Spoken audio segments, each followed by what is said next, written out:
Welcome back, Reluctant Preppers. We have a returning guest tonight, our activist farmer, Joel Salatin, co-founder of Polyface Farms, is back here with us again on Reluctant Preppers. He's here to talk with us about the topic of, can I feed my family and can we feed the world? Joel, thanks for joining us again here on Reluctant Preppers. Thank you, Donegan. It's wonderful to be with you, yes.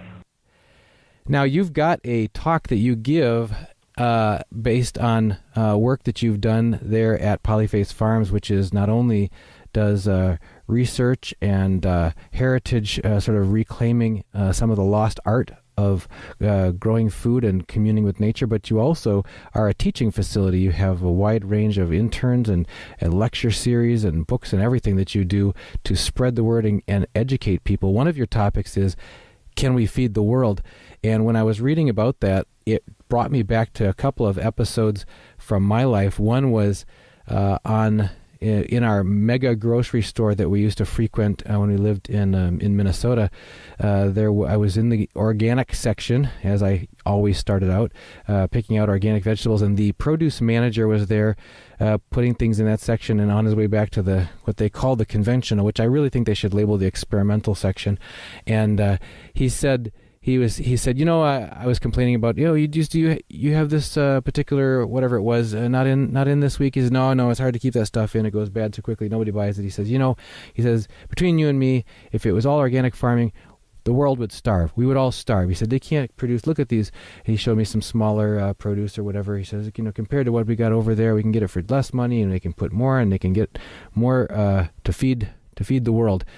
That was one anecdote that I've lived through. Another one was on a local radio station recently. They were talking with people about water pollution and whether water is drinkable and from the municipal water supply, that sort of thing, and people blaming agricultural runoff as being a major contributor in our area to water pollution. And someone was on there saying, you've got to realize that it's necessary to use all these chemicals because that's just the only way that we're going to get the productivity out of the land. And it just brought me back. I thought, okay, we've got to talk about this, because that's not what I believe is the end of the story. It may be what's now called conventional wisdom, but it's certainly not heritage wisdom. So if you could enlighten us on the topic of, can we feed the world, and then in the spirit of Reluctant Preppers, down to the scale of the individual household, the individual family, is, can I feed my family? To really walk us through, I know it's not a simple question to answer because there's so many dimensions to it, but realistically, how much land would a person need to be able to feed their family, depending on the methods and the practices that they use, and what would those be that they could do to get the most out of the least space? So if you could just start us out at the macro level of, can we feed the world? What's up with this idea that's become almost accepted at face value in our culture, that were it not for chemical monoculture and huge chemical agriculture, that we would all be starving? Sure. Okay, well, you have to understand, first of all, that the problem of soil fertility has not come about just since chemical fertilization. Soil fertility has been a problem in virtually every civilization since the beginning of time. And so the soil fertility issue, of course, was coming to a head back at the turn about 1900. Goodness, in the early 1800s, Thomas Jefferson was talking about how fast, fertility was depleted, and after he died in the early 1800s, then in the next 20 years, they discovered this, pelican booby bird manure out off of Peru, and within like 20 or 30 years, using Chinese labor, excavated it and sent it all to the U.S. and to Great Britain. What I'm getting at is that the fertility problem was really climaxing as the population began to increase, industrialization began to increase, cities became much bigger, and so there was this huge worldwide seeking about how are we going to feed ourselves. This question is not new. And so there were two threads. One thread was that life is fundamentally mechanical. And of course, that was developed by an Austrian chemist named Justus von Liebig, who in 1837 wowed the world with the notion that all life is just a rearrangement of nitrogen, potassium, and phosphorus. And he's basically attributed as the father of chemical fertilization.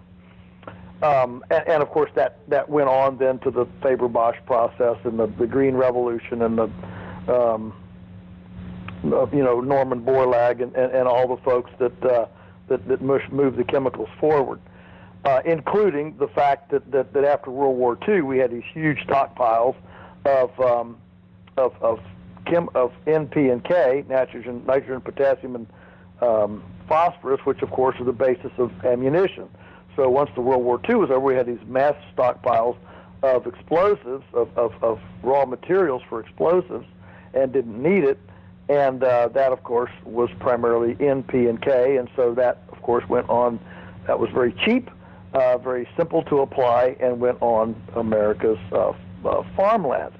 There was another thread, though, occurring at the same time, and for lack of a better guru for it, probably the leader was a guy named Sir Albert Howard, who was experimenting in India during the 1920s to 1940s, and he essentially developed the modern scientific formula for aerobic composting, and in 1943 presented his stuff to the world in a blockbuster called An Agricultural Testament, which took a fundamentally biological approach to life as opposed to fundamentally mechanical approach to life. Now, the problem was that Howard's approach of biology, composting, did not sit well with farmers because it required a lot of chipping and hauling and moving around material, and farmers, frankly, were tired of shoveling poop, and if they could get stuff in a bag and spread it in a little hopper, they were a lot happier than having to shovel and shovel and shovel and have poop everywhere.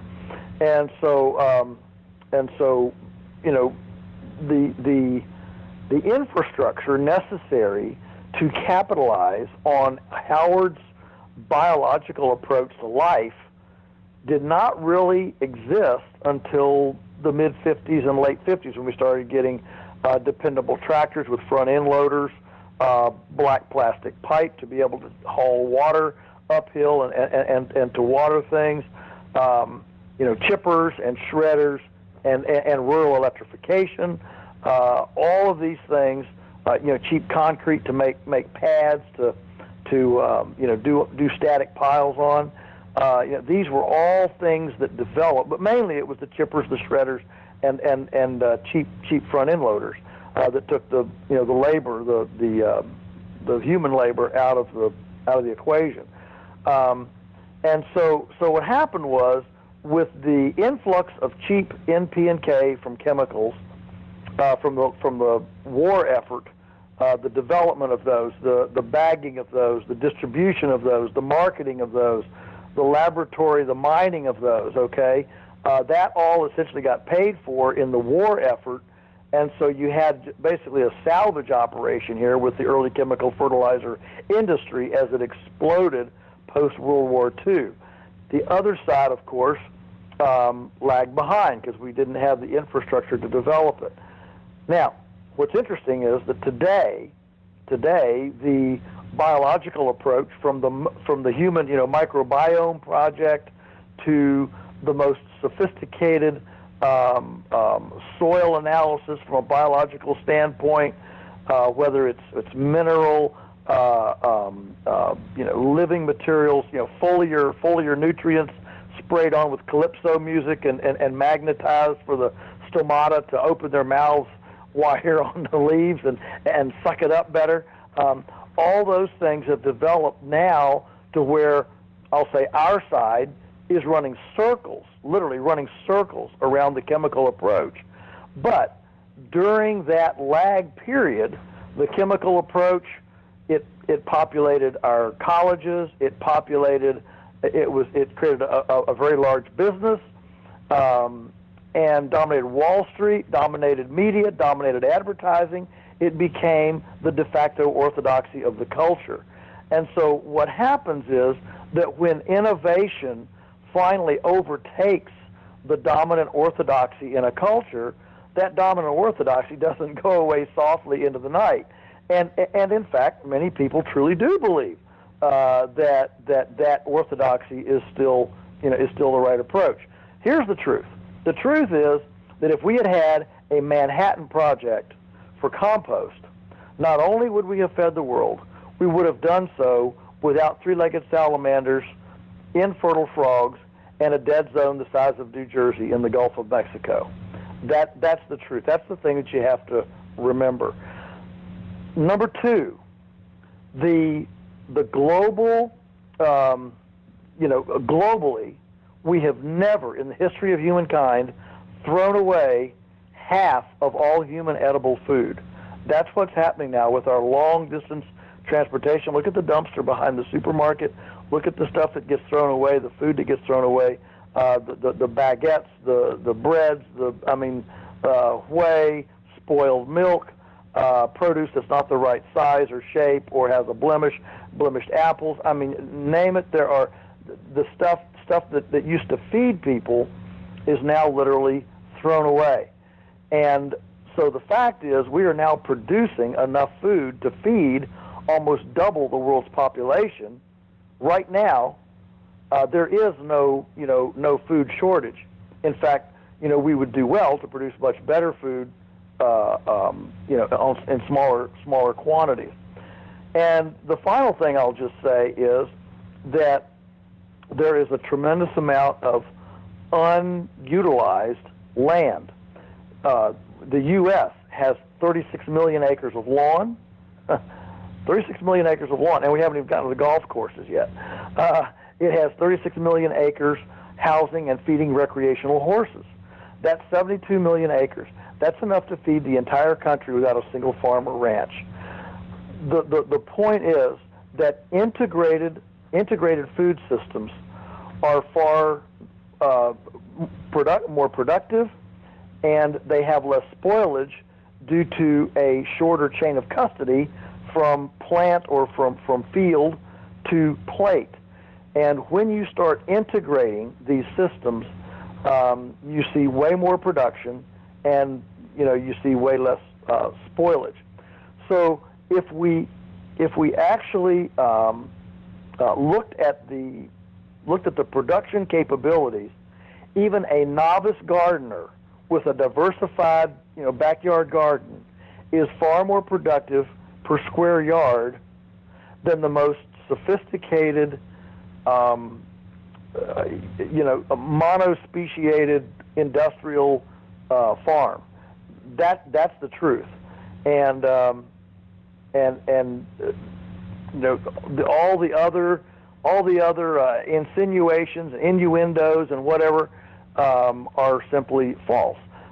When you look at the way the research is done very linearly in a Western reductionist compartmentalized way. And so here's typical research. A PhD sends a couple of aspiring, master students to Thailand to study, hybrid rice compared to indigenous production. And so they put the fertilizers on, they measure the rice, and the rice was X number of bushels per acre. Over here, they do the indigenous, where they plant the rice and they put ducks in to do weed control. They put tilapia in to do snail control. They plant the banks in bok choy and Chinese cabbage, and they measure the rice there, and it, of course, is not as productive as the rice over in the chemical paddock. And so then they print their report and say, half the world would starve if we did it, without the chemical fertilizers.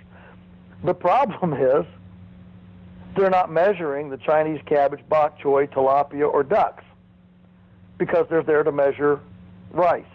This kind of thing happens all the time. Right here in Virginia, 30 years ago, when I was very, very young, Virginia Tech and organics was just coming on. Virginia Tech decided to do a study. So they took these corn plots that they'd been throwing on chemicals for 40 years, herbicides, pesticides, chemical fertilizers, all that stuff. And they said, here, we're going to take these three. These will be our organic ones. Over here, these three will be our chemical ones. So they put a hybrid seed corn in there. The one, they put in all the chemical fertilizers and all the treatments. And the other one, they did nothing. Nothing. No compost, no nothing, just planted a corn in the dead soil. And of course, at the end of the year, they got all this growth out of the chemical fertilized, and nothing, very little out of the other one. And so, our Commissioner of Agriculture, in his annual report, said basically, organic farming is like this. The big question is deciding which half of the world to starve to death with organic farming. Now, you and I know, if you know anything about soil, you know that you can't dump a bunch of toxic chemicals on soil year after year after year after year and have it function like a truly, living, high compost, organic matter, humus, total food web with the gibberellins, the mycorrhizae, and forming the globulins and all the stuff that it's supposed to do. It doesn't function. It takes that's why in organic certification it takes 3 years in transition to get certified, because it takes 3 years, even with excellent management, to get the soil anywhere close to a living medium. And so that Virginia Tech analysis, and of course that was done in all the land-grant colleges because they all copy each other. They all, drink the same Kool-Aid from the same jar. And so the result is that the press releases and the New York Times and the media gets flooded with this notion. And of course the research is so prejudicial, it wouldn't hold up in any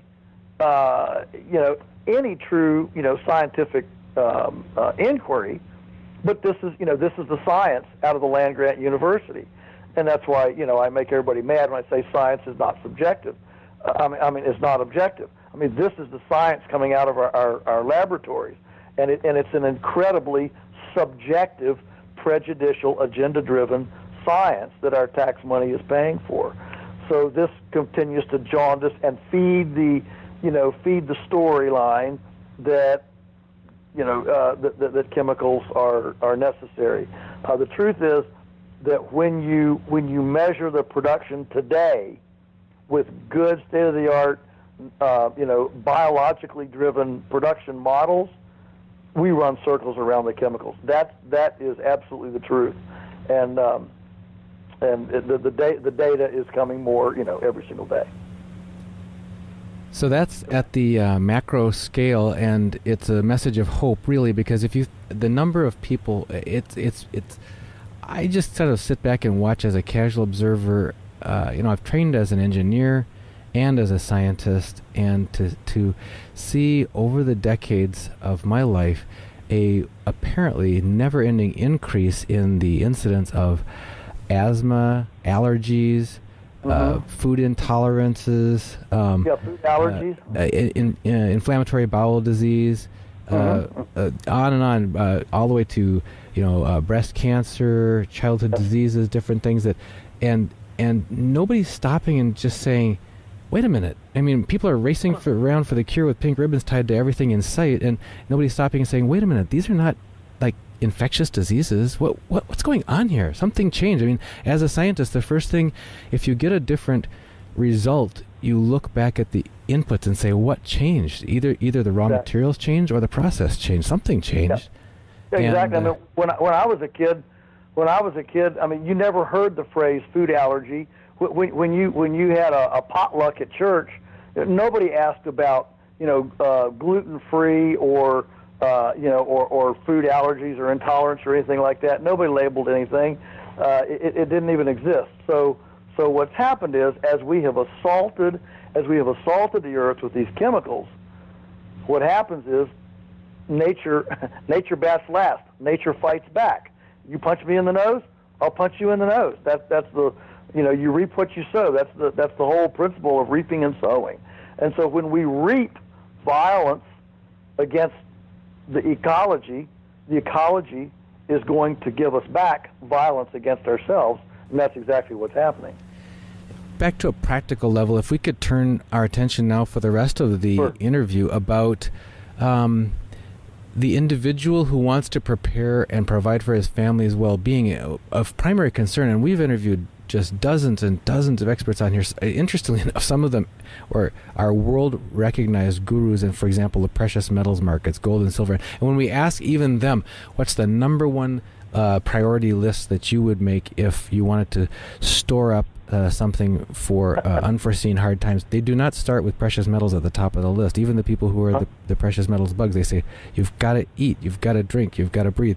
So they talk about food as a number one consideration, and water. Right. And so if we could turn it back to the individual homeowner, and that's another question that is on people's minds, is sure, if I had maybe, 80 acres or 600 acres or something out in the woods, I could have all kinds of animals, I could have all kinds of big gardens, because you drive through the countryside, you see these farms that just go on and on, mile after mile, you think, how much does it actually take to feed a family? So if we could start with that, is how much land is actually necessary, and I'm sure it varies depending on what you're really asking, but just in a ballpark range of figures, how much land is necessary to feed one family? Well, so amazingly small, and there are techniques.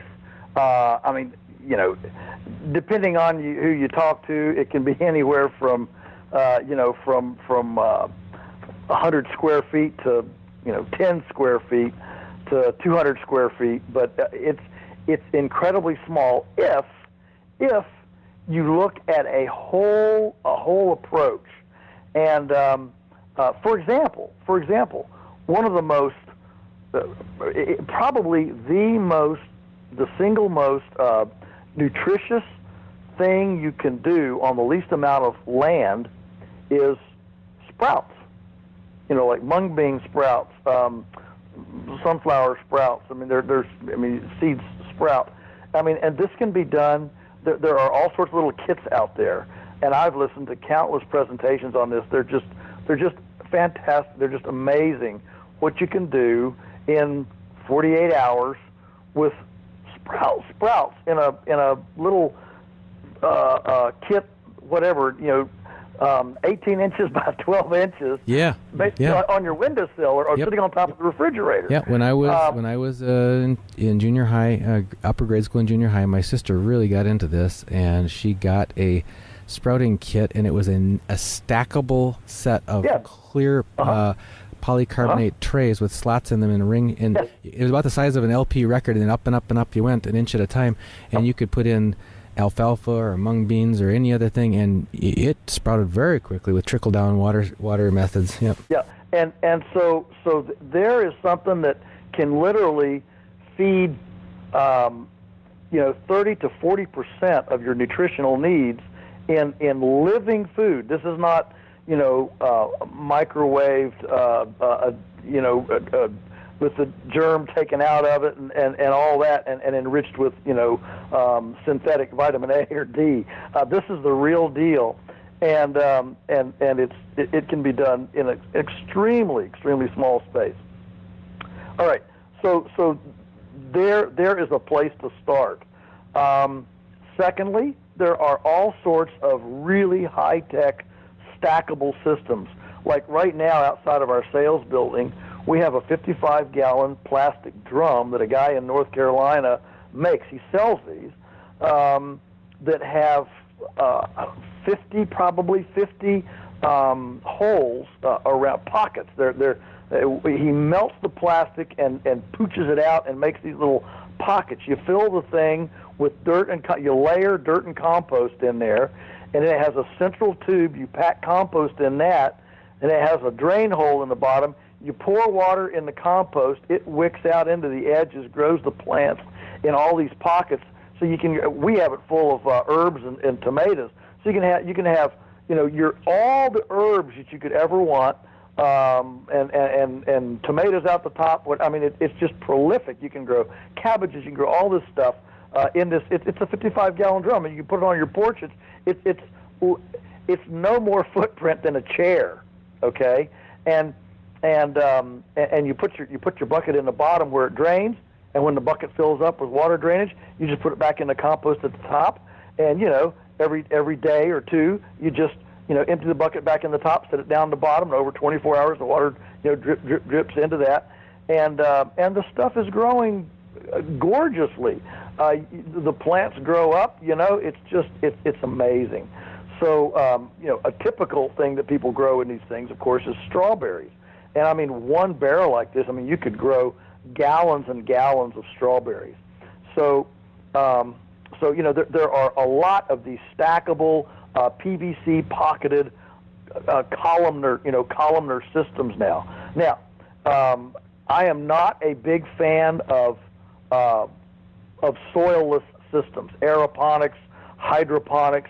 I know right now those are the darlings of the industry, but I will tell you that the tests on the nutritional quality are very disappointing in the nutritional quality. The fact is that these terrestrial plants, when you don't have that full soil life web, the plants suffer for it. Now they're beautiful. I grant you that they're beautiful, but they're very, very lacking in nutritive capacity as a general rule. I'm not ready to throw out aquaponics in a medium where you use fish. You're using fish manure into a pebble, into some sort of a pebble-type medium, because then it can colonize with fungal and microbial bacteria to more simulate soil.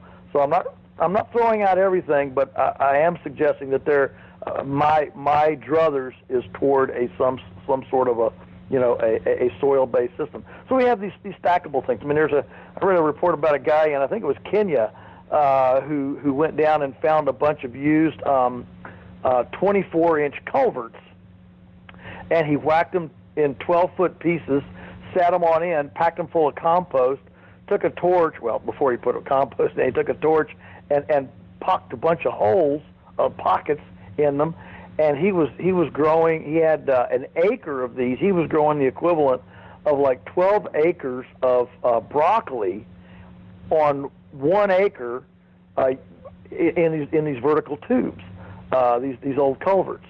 So the idea of vertical production here with some sort of medium holding plastic, PVC, metal, mylar, something is quite powerful, very, very productive, because you're stacking things. Now, most of us have a southern exposure on our house, a wall that faces south.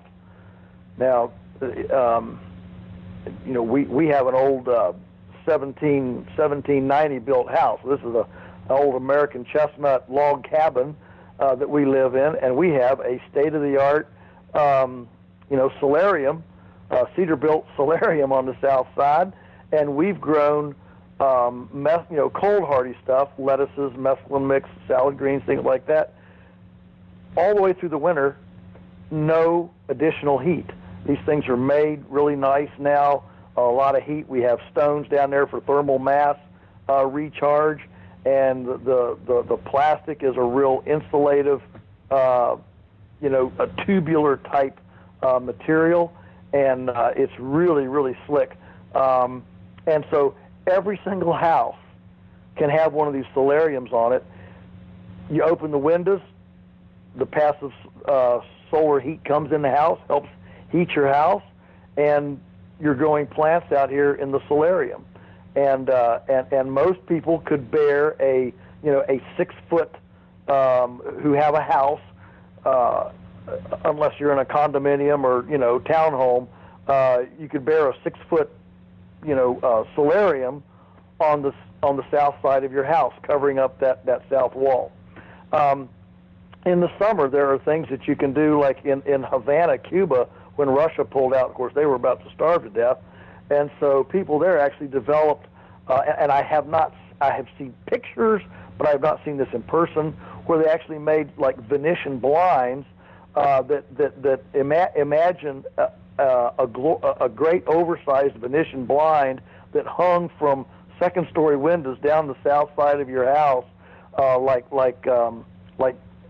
flower, flower trays. Okay, that you could just hang down. So the side of your house is now has these troughs.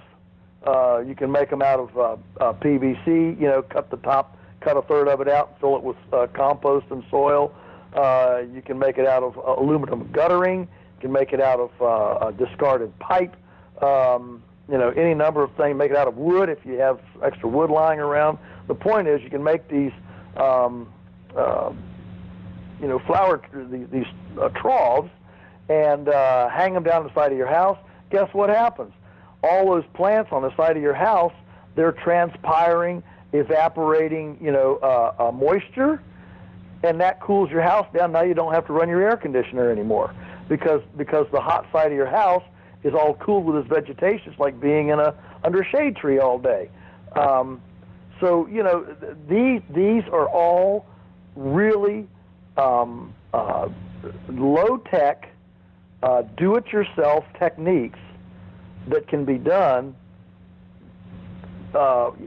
You'll be a weird neighbor. Everybody will look at you, but you'll laugh all the way to the kitchen because you'll be reaching out there, pulling up carrots and cabbage, and you'll have all this wonderful food hanging all over your house. Don't forget the roof. If you have a flat roof, or if you don't have a real inclined roof, you can grow stuff on the roof. A beehive, a favorite place for beehives is up on the roof. They're high, they're out away from where kids are going to, get into them and that sort of thing. And then I wouldn't be fair to the whole deal if I didn't point out what I call the kitchen chickens. There are few animals that are more easy and productive than a chicken. And the average American family, spends a couple $3,000 a year in litter and food for a pet dog or a pet cat or two or three of them, or a parakeet or a gerbil or a snake, or name your pets, and they don't do anything. Except look at you, but come up to you to rub their ears. But a chicken in the same footprint can, in the same footprint of a good-sized terrarium or aquarium, okay, can eat all your kitchen scraps. Now you don't have to put those down the garbage disposal, or put them out on the curb for the garbage trucks and stink up the neighborhood. You feed those to the chickens. The chickens eat that and lay you a couple of eggs a day. Now you have your own eggs, and you have your kitchen recycled, and their manure, chicken manure, is so fertile and nutritious that you can side dress your plants with it. You can now you're hanging Venetian blind gardens. You can side dress with your kitchen scraps and chicken litter, and if I was going to do that, I would have deep litter in the chickens, so they would actually be building compost. Yeah, can you explain? Let's take a moment there, because we have a good friend. He's been on this show several times. We call him the guy next door, and he was describing his odorless chicken coop, where he would make layers of either diatomaceous earth and other materials, absorbent materials, in between the layers of the chicken litter. But if you could describe, you just talked about deep. If you could slow down and give us a zoom in on that. Yeah, if you don't have a very expansive yard, if you're in suburbia and you've got a 4-acre yard, sure, have a portable chicken shelter, run the chickens out through the yard, and be fine. But if you have a postage stamp yard, it becomes problematic to run chickens to it, because the kids are going to bring in poop on their shoes all the time. Neighbors aren't going to want. You're not going to want a barbecue out there because it's going to be in your sandals and between your toes and all that. So then, what you want is a stationary coop. But what has to move in it is the bedding, is the deep bedding. What you want is essentially a compost pile under the chickens. So you have to design it so that you can have 12 to 16 inches of material under those chickens. Now that material needs to be carbonaceous, so it can be leaves, wood chips, sawdust, peat moss, pine bark, just anything that's brown, carbonaceous material. Put it in there a little bit at a time, not a lot, a little bit at a time, and let it build. The deeper it is, the better. If you can have 24 inches, that's even better. And you might have to moisten it a little bit once in a while, but what happens is it becomes a living medium and actually grows bugs and worms and things, which entices the chickens to scratch in it.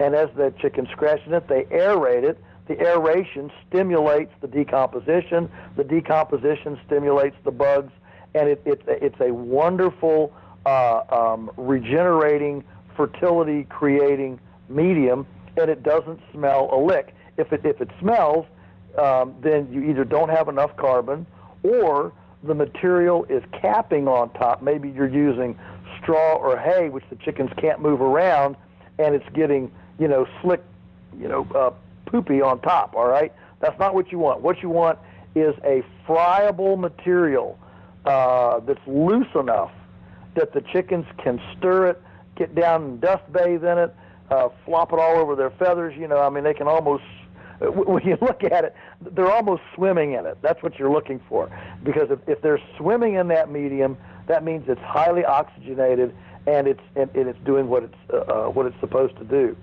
And that's the way I would keep chickens if I was in a condominium, or didn't have any outdoor area, or had very limited outdoor area, and I'm putting them under an outdoor stairwell or something like that, and trying to double up my footprint, my housing footprint. Other ideas for maximizing the use of small space in a suburban or urban environment. I know you've weighed in here before with us on how to skirt your way gently around restrictive homeowners association guidelines that outlaw outright gardens, but you can get by with a lot of potted plants on the deck, and you just mentioned tucking a little coop underneath a deck stairs or something like that. Sure. Well, yeah. Potted plants. Yeah. I mentioned stackables. That takes pots, one step further. But certainly there are lots of potted things. I was just at a Mother Earth News fair in Wisconsin, and saw a guy where you can order a fabric.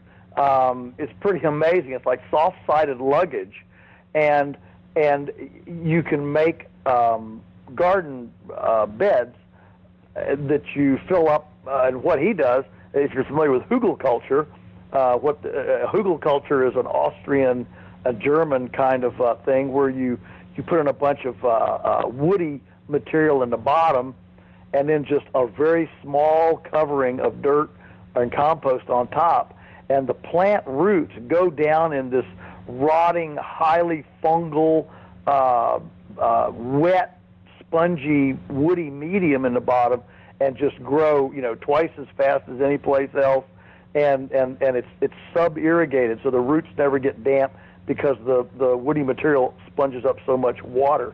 And this guy actually throws a bunch of woody stuff, basically like pieces of firewood, okay, up 2/3 of this fabric is maybe 30 inches high, and he fills up 2/3 of it with wood, and then he just puts this skimpy little layer of soil and compost on top, plants into it, and it's extremely productive. And you don't even have to bend over, and you can move it around. You can have it in one spot one year and move it to another spot another year, and it's it gives you a portable. There's a guy, Michael Abelman, probably doing as much urban farming as anybody in the world in Vancouver, British Columbia, and he's actually using plastic tubs, like cattle watering troughs, and they're all you can pick them up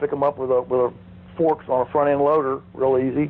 Now, not that as an urbanite you're not going to have a front end loader available, but what I'm getting at is that these things absolutely could be, put on a caster roller or something to roll them around, and he essentially he's farming asphalt driveways and alleyways and old vacant lots, and if the property gets sold or a developer comes in, he just throws his farm on a flatbed trailer and moves it over to another lot. The whole farm is mobile, and it's mobile, it's modular, and he's just growing.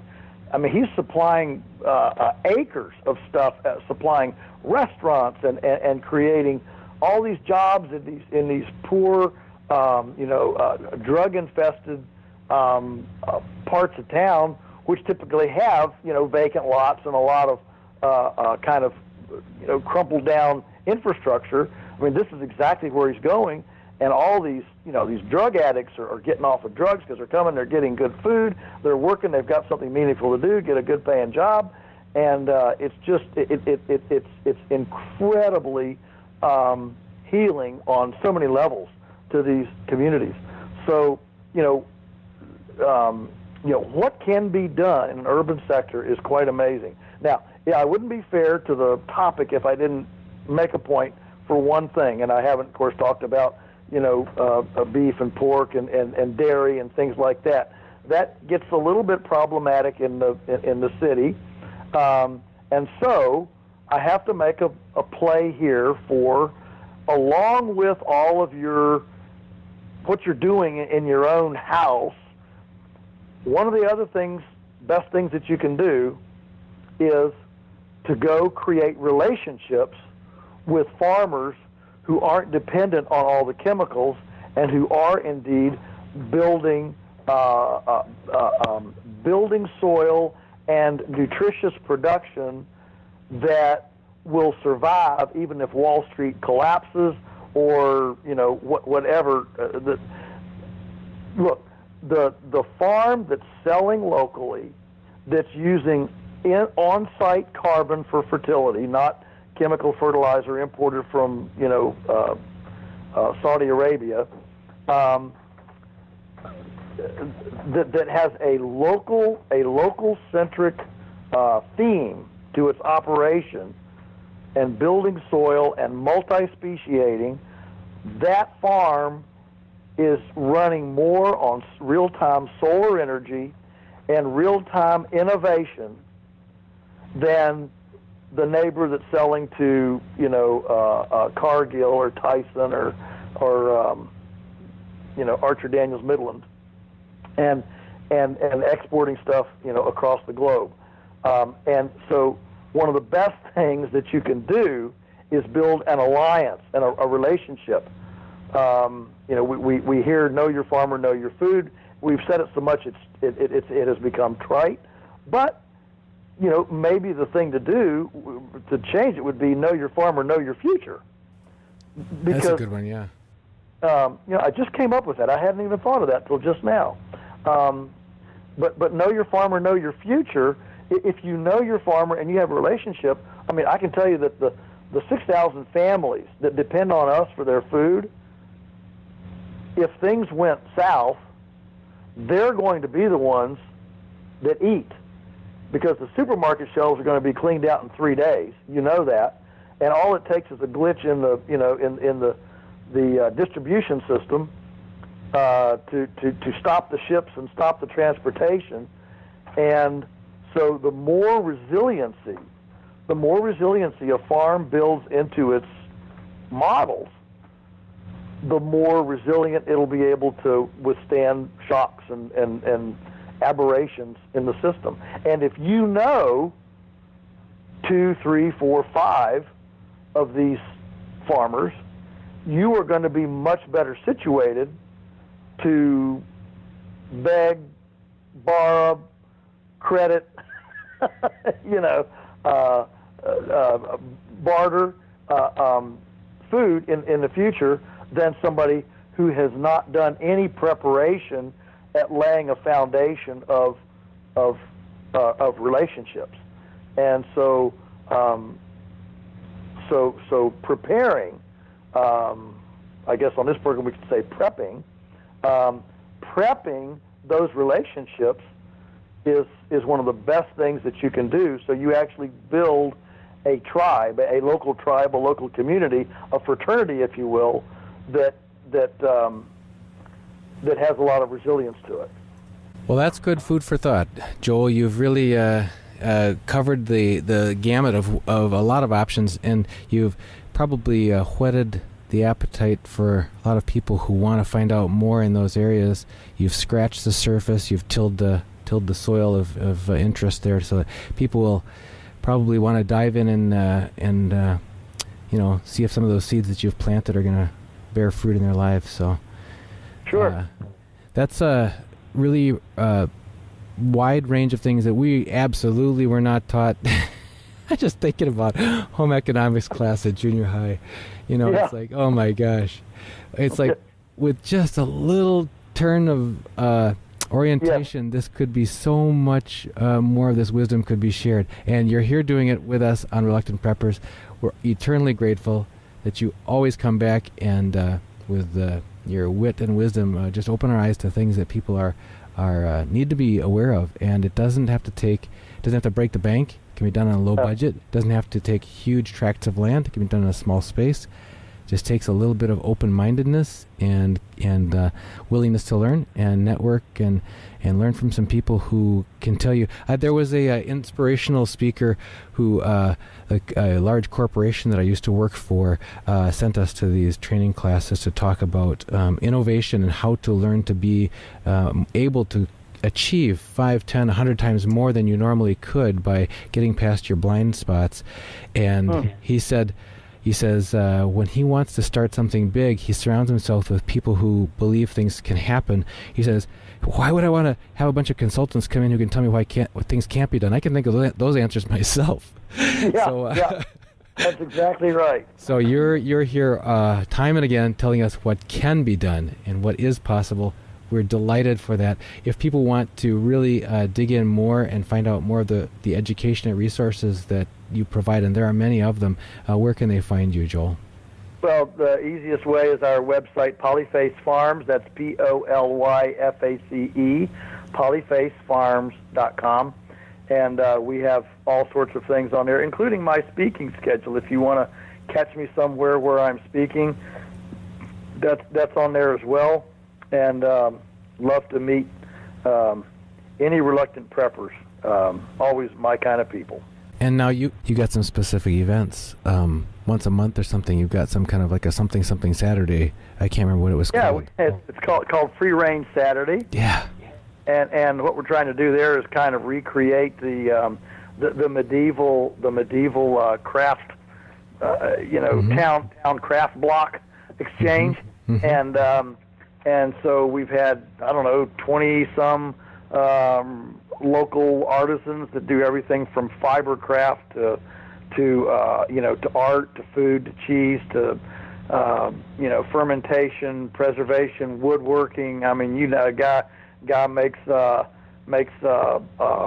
wooden coffins, so you can buy your coffin, and have it stored in your house. Talk about the ultimate prepper. There's the ultimate prepper. And they bring a coffin that he made for his wife, and she stands in it, so make sure it fits. And it's a great gimmick, but anyway, it's been very interesting to see the breadth, the actual breadth and scope of. There's a lot of things, and it's really been great for us to develop.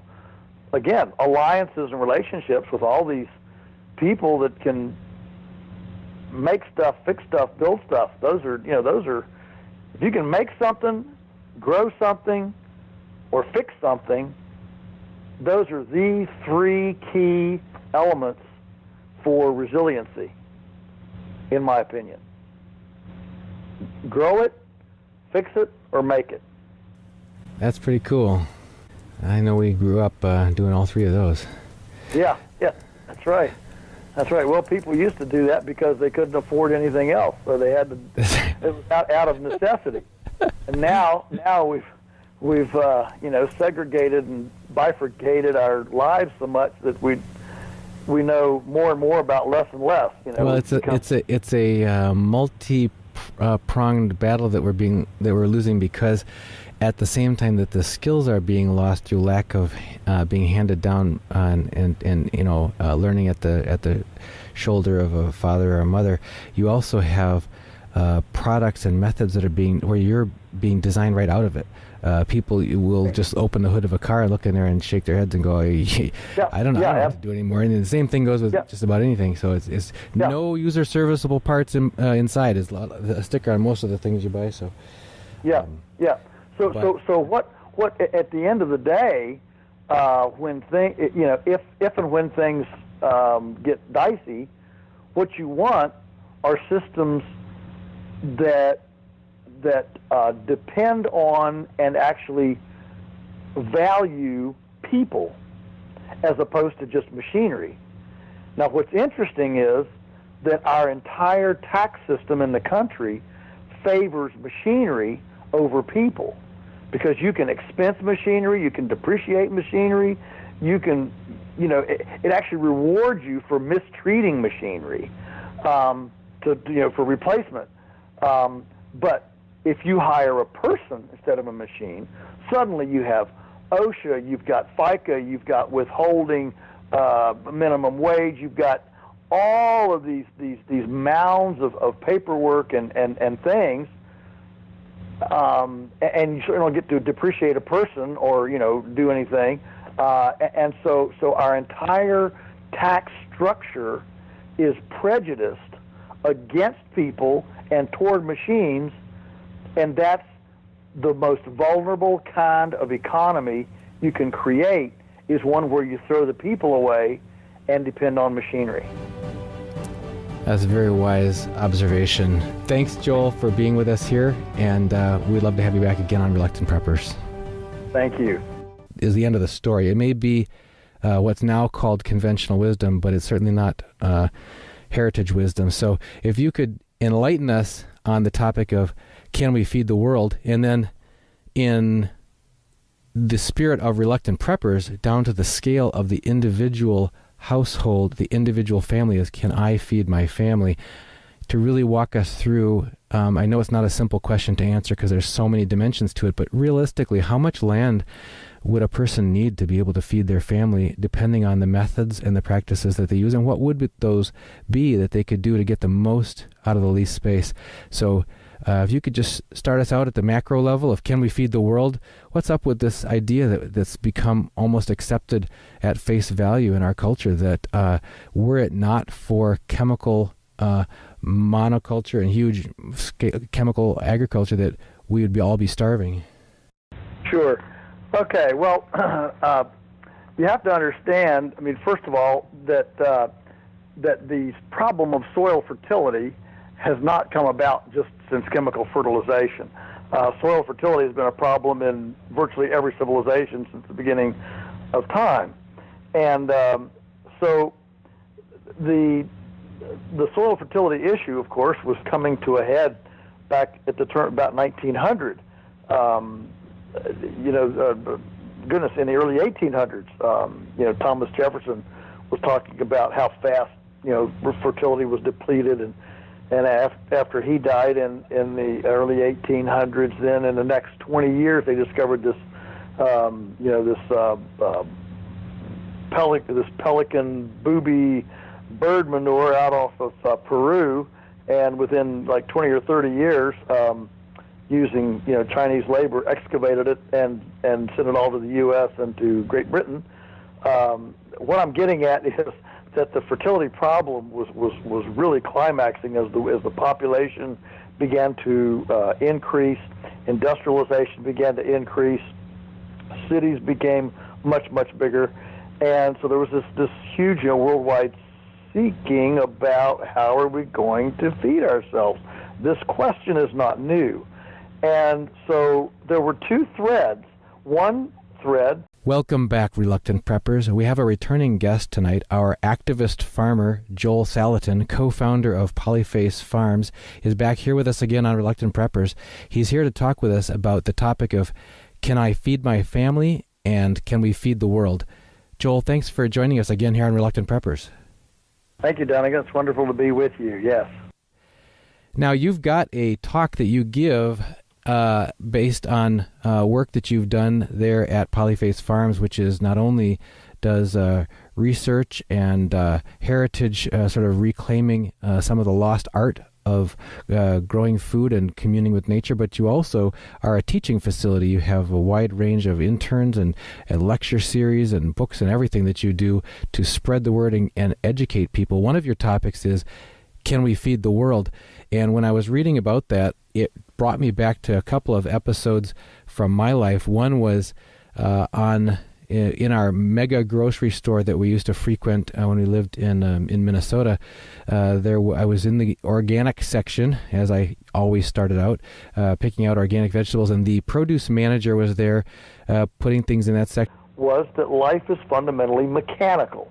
And of course, that was developed by an Austrian chemist named Justus von Liebig, who in 1837 wowed the world with the notion that all life is just a rearrangement of nitrogen, potassium, and phosphorus.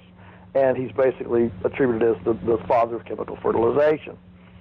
And of course, that went on then to the Faber-Bosch process and the Green Revolution and the Norman Borlaug and all the folks that moved the chemicals forward, including the fact that after World War II we had these huge stockpiles of NP and K, nitrogen, potassium, and phosphorus, which of course are the basis of ammunition. So once the World War II was over, we had these massive stockpiles of explosives, of raw materials for explosives, and didn't need it. And that, of course, was primarily NP and K, and so that, of course, went on. That was very cheap, very simple to apply, and went on America's farmland. And on his way back to what they call the conventional, which I really think they should label the experimental section. And he said, I was complaining about, you have this particular whatever it was not in this week. He says, no, it's hard to keep that stuff in. It goes bad too quickly. Nobody buys it. He says, between you and me, if it was all organic farming, the world would starve. We would all starve. He said, they can't produce. Look at these. He showed me some smaller produce or whatever. He says, compared to what we got over there, we can get it for less money, and they can put more, and they can get more to feed the world. That was one anecdote that I've lived through. Another one was on a local radio station recently. They were talking with people about water pollution and whether water is drinkable and from the municipal water supply, that sort of thing, and people blaming agricultural runoff as being a major contributor in our area to water pollution. And someone was on there saying, you've got to realize that it's necessary to use all these chemicals because that's just the only way that we're going to get the productivity out of the land. And it just brought me back. I thought, okay, we've got to talk about this because that's not what I believe is